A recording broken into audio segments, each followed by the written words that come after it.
Et bonjour les ultrafistes, bienvenue pour le quintet de ce mercredi. Allez, c'est avec grand plaisir qu'on se retrouve pour cette épreuve du Grand National du Trot, évidemment. Alors aujourd'hui, nous sommes à Moukanchi-Corde à gauche, trois poteaux de départ. Voilà, une épreuve très intéressante à déchiffrer, assez facile, hein, le quintet de ce mercredi. Ouais, les quintets suivent et on n'a pas du tout les mêmes indices de confiance, hein, comme vous le voyez à chaque fois dans mon prono à la fin de ces vidéos et sur mon site internet. Bref, voilà, alors bah, j'espère que vous êtes bien installés, vous êtes connotés les nombreuses infos, hein, Choco, évidemment, tuyau, tocard du jour. On a quatre chevaux, enfin il y a quatre chevaux que j'aime beaucoup et puis quatre chevaux pour les places ensuite. Bon, en tout cas, c'est ce que j'ai tiré de toutes ces infos. En tout cas, pour ce qui est des infos, les voici, les voilà sur chaque partant. N'oubliez pas les petits pouces, les amis turfistes. N'oubliez pas de vous abonner à la chaîne si ce n'est pas encore fait. Allez, commençons avec Eliossi qui a bien couru Néovent à Nantes et a montré, comme d'habitude, ses limites, hein, en dernier lieu en étant septième à ce niveau. En plus, la course était plus facile, me semble-t-il, la dernière fois. Donc, bah, c'était du Eliossi tout craché, pas de marge, mais s'il y a quelques défaillances et qu'il a un bon parcours, il peut être 4-5e à grosse cote. C'est le cheval type à mettre dans un champ réduit seulement. Passons au numéro 2, Furioso Flini, que je vois plus pour une place aujourd'hui. La dernière fois, elle m'a fait très très plaisir. Vous voyez ce que je veux dire. Bon, c'est vrai qu'il a été traité des pieds et est encore déféré des 4 aujourd'hui, ce qui lui permet de faire vraiment sa meilleure valeur. Voilà, bah, comme dans sa victoire de la dernière fois, c'était le Prieura à Vincennes. S'il bénéficie d'un bon parcours, il peut jouer l'arrivée aujourd'hui. Alors peut-être plus pour les places, hein, vu quelques chevaux que je préfère. Maintenant, c'est une chance. Passons au numéro 3, Anna, qui à l'instar du numéro 1 sera mis dans les champs réduits seulement. Elle est abonnée aux petits accessistes, elle reste sur une très bonne fin de course à Vincennes et part au premier échelon ce mercredi, c'est vrai. Elle n'est pas simple à gérer, n'est pas fiable, hein, au sulky, du moins plus fiable au trop monté. Mais bon, c'est une grosse cote possible pour les places, en ramassant les morts, hein, s'ils font les fous devant. Voilà, elle fait partie des deux-trois chevaux, potentiellement à regret. Passons au numéro 4, Jeannette Priori, qui est une priorité, qui revient au top, hein, on l'a vu les deux dernières fois s'imposer. Alors c'était corde à droite à Lisieux et au Bouscat. Maintenant, ça me fait pas peur, corde à gauche. Il y a quelques belles victoires aussi. Corde à gauche, Tony Le Belair l'a préparé spécialement pour tenter le hat-trick aujourd'hui. Évidemment, ce numéro 4 au premier poteau de départ est une favorite logique. Passons au 5, Hamilton Duham, qui est un bon cheval, mais qui effectue une vraie rentrée près des soucis de santé. Il a eu un virus, il n'est pas assez prêt selon son coach. Je recommande de faire l'impasse aujourd'hui sur son numéro 5. En plus, il est ferré. Passons au numéro 6, Ilaya, qui a fait une bonne rentrée, qui découvre un engagement en or en tête. Elle est montée en condition selon son entourage, dispose d'une très belle chance. Elle dépend d'un bon parcours, hein, mais elle trouve une occasion superbe de jouer le podium, pourquoi pas, avec un peu de chance. Sinon, j'ai envie de dire, comme d'habitude, 4-5e. Hein. Ce numéro 6, très bel engagement, évidemment en or, hein, pour le 7 Illusion Chupad, qui a déjà devancé d'ailleurs Ilaya. Hein, voilà.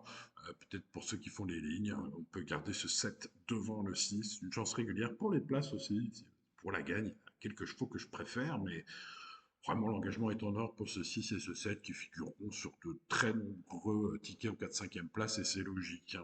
Hein. Passons au chevaux qui rentre 25 mètres. Attention à Jasmine de Bayeul. Hein. C'est pas le plus nul, au contraire, c'est même un cheval de classe un petit peu, hein, celui-là. Hein. Il rend 25 mètres, évidemment, c'est moins facile, mais il a bien couru à Vincennes. Il reste très bien sur les pistes d'entraînement, sachez-le.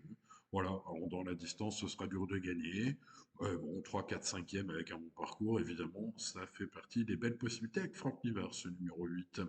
Passons au 9, Harley Gemma, c'était sa course la dernière fois, ça pourrait être bien sa course encore aujourd'hui. Hein. Bon, elle nous a fait très plaisir, hein, Harley Gemma, la dernière fois. C'est une fille de Bold Eagle qui reste une première chance théorique malgré 25 mètres à rendre, de nouveau, pour ce 9. Bref, Harley Gemma, encore et encore. Tout sera une question de parcours, mais bon, là, franchement, ça y est. On a vu le vrai Harley, hein, la dernière fois.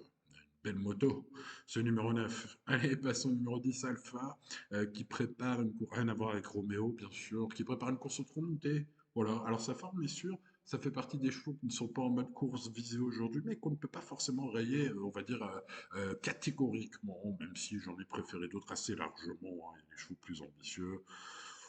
Ouais, voilà. Allez, on passe au numéro 11, Jéroboam d'Érable, qui lui manque encore, selon la famille Thomas. Il est ferré, il reviendra prochainement plus affûté dans sa discipline préférée, c'est-à-dire le trop monté. Ici, ça me paraît très difficile. Continuons avec le 12, Grâce du Dijon que j'adore, vous le savez probablement. Bon, bah là, j'ai l'impression que ça sent bon. C'est la seule course, la seule étape du GNT où Grâce du Dijon ne rend pas 50 mètres à cause de ses gains. C'est donc aujourd'hui ou jamais, et Eric Raffin de bien faire, mais je pense que ce 12 va jouer le podium.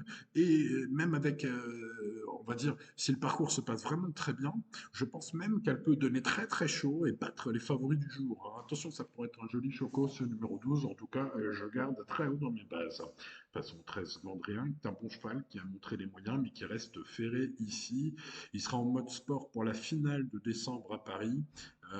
Voilà, moins performant ainsi. Il est difficile à recommander dans ce lot, ce numéro 13. Passons au numéro 14, Hannibal Tuileries, qui vient de devancer un certain Ulysse Diguéo à Vincennes au prix d'une belle fin de course. Tout sera une question de parcours de nouveau pour ce 14 Hannibal Tuileries. Mais croyez-moi, vu cette ligne, s'il a vraiment le bon parcours, il peut aussi tous les mettre d'accord. Il fait partie des 4 chevaux que je vois potentiellement gagnants. Alors avec une chance moins élevée que peut-être les favoris, on va dire. Mais bon, voilà, je pense que sa cote vaut un certain risque en tout cas. Bon, passons aux 15 et aux 16 qui seront mis dans le même paquet des chevaux à rayer. Aujourd'hui, je vous recommande l'impasse sur ces chevaux qui rentrent 50 mètres. Alors, Ibiki Douel est plaqué. Peut-être que certains y verront un signe. Bon, moi, je ne l'ai pas gardé. Je n'ai pas gardé non plus Fulton, un cheval qui, lui, sera plus recommandable sous la selle prochainement. Voilà. Bon, un pass pas très risqué, je pense, sur le 15 et un pass vivement recommandé sur le 16, si l'on voulait. Résumé. Alors, justement, en parlant de résumé, les amis turfistes, dans ce quintet, je vois 4 chevaux essentiellement. Harley Gemma, c'est sa course, un peu comme la dernière fois, à Laval. Aujourd'hui, à Moukourchi, ça pourrait doubler la mise, hein, ce numéro 9 qui nous a fait très très plaisir, les amis. La dernière fois en mode VIP, bien évidemment. Mais bah voilà, hein, ça peut gagner à nouveau aujourd'hui. Devra se méfier du premier poteau avec Jeannette Priori, le numéro 4, au top de sa forme, au summum de son art, parfaitement engagé donc au premier poteau. Préparé par Tony Le Belair, ce numéro 4 s'annonce redoutable. Pour la gagne encore, hein, je les mets dans le même paquet Grâce du Dijon. Vraiment, l'engagement de l'année dans le GNT pour Grâce du Dijon, parce qu'elle rend 25 mètres, mais elle ne rend pas 50 mètres, ce qui est malheureusement le cas, ce qui a été malheureusement bah, ce qui a été le cas, en tout cas, on n'y peut rien, c'est les gars hein, qui décident, mais ce qui a été le cas toute l'année, hein. Première fois qu'on rend pas 50 mètres avec Grâce du Dijon, mes amis, qu'on se le dise. Et puis Hannibal Tuileries, la ligne en or la dernière fois. Tout est permis, il faudra le bon parcours, hein, évidemment, mais euh, ah, allez, hein, ce serait bien que ces 4 chevaux se battent pour la gagne, hein. Ça ferait un beau petit, je sais pas, un beau petit tiercé, un beau petit quartet. Bon, l'indice de confiance est très élevé. Par contre, les amis turfistes, vous le savez, je pense qu'en le répétant tous les jours, vous êtes désormais au courant, pour ceux qui ne l'étaient pas. C'est pas 10 sur 10, donc les courses restent les courses, restez toujours raisonnables, même si on a vu que les indices de confiance, évidemment, ont été très très très utiles ces dernières semaines. Voilà, restez bien sage, évidemment. Bon, pour ce mercredi, vous l'avez compris, hein, j'adore 9, 4, 12 et 14. Et puis bah, derrière, hein, très belle chance avec des très bons engagements au premier poteau pour le 7. Méfiance peut-être avec le 2 et puis le 6 et le 8. Hein, super bons engagements. Donc en résumé, hein, la ligne hein, d'illusion JPAD, le 7. Ensuite Furioso Flini qui vient de gagner avec un bon parcours méfiance. Et puis Ilaya, hein, qui a été battu par Illusion Jipa, donc on remonte un 7-2, 6, et puis le 8 n'a contre lui que de rendre 25 mètres, hein, donc attention quand même. Pour ce qui est des regrets, ben, Anna et Eli aussi, on va dire le 3 et le 1, parce qu'il faut en donner. Maintenant, voilà, c'est pas forcément. Voilà, il faudrait quand même pas mal de défaillances hein, pour que ces chevaux fassent l'arrivée. Après, voilà, comme je dis toujours, les courses restent les courses. Voilà les amis turfistes que je pouvais vous dire sur le quintet de ce mercredi. Pour le reste, on se retrouve bien sûr sur le VIP. N'hésitez pas à mettre le petit pouce les amis turfistes ou à vous abonner sur cette chaîne pour ne rien manquer à l'avenir, bien évidemment. Eh ben écoutez, bonne chance à vous les amis turfistes et à demain pour de nouvelles aventures. C'était Simon. Ciao ciao.